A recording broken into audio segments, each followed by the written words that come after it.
n'a pas de débat dedans. Parce que dans une demi-heure, il faut qu'on soit en bas.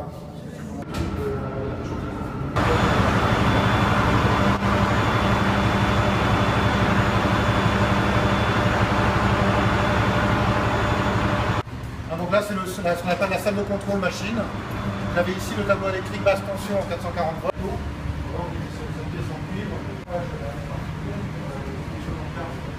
Les passagers, s'il y en a, des passagers de voyage en cargo. Et puis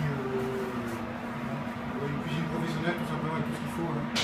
Bouilloire, plaque, four avec humidité contrôlée, friteuse, enfin, tout ce qu'il faut. Déchargés. Ceux qui doivent être rechargés sont rechargés. Ça, c'est surveillé par l'équipage. Les matelots, les timoniers donc, qui sur le pont avec l'officier surveillent que les conteneurs sont chargés aux bons endroits, conformément au plan d'arrimage.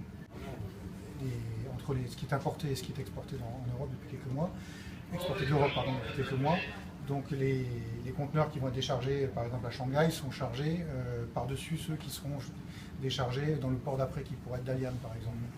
Donc il y a toute une logistique, une petite gymnastique d'esprit et qui est aidée avec le logiciel. Et le logiciel et l'informatique est là pour ça, parce que sur un bateau de 17 000 conteneurs, c'est évidemment assez difficile à gérer. Après, ce sont des gros volumes, ça fait 1000 conteneurs qui vont aller à Shanghai dans le même port, donc ils vont être chargés sur la même section du navire. Et à Shanghai, on rechargera d'autres conteneurs qui vont être déchargés de Havre, etc. Effectivement, il faut les charger dans le bon ordre. Avec les contraintes d'arrimage, c'est-à-dire qu'on met les conteneurs les plus lourds en bas et les plus légers en haut. Les contraintes pour la stabilité elle-même du bateau, il faut rester avec une stabilité acceptable, donc pas trop de poids dans les hauts non plus. Même si des bateaux de cette taille-là ont quand même beaucoup de réserves de stabilité, donc on est assez loin de ce point de vue-là. Et puis après, il y a des règles pour les marchandises dangereuses, pour ne pas mettre des choses dangereuses à côté d'autres produits inflammables, par exemple.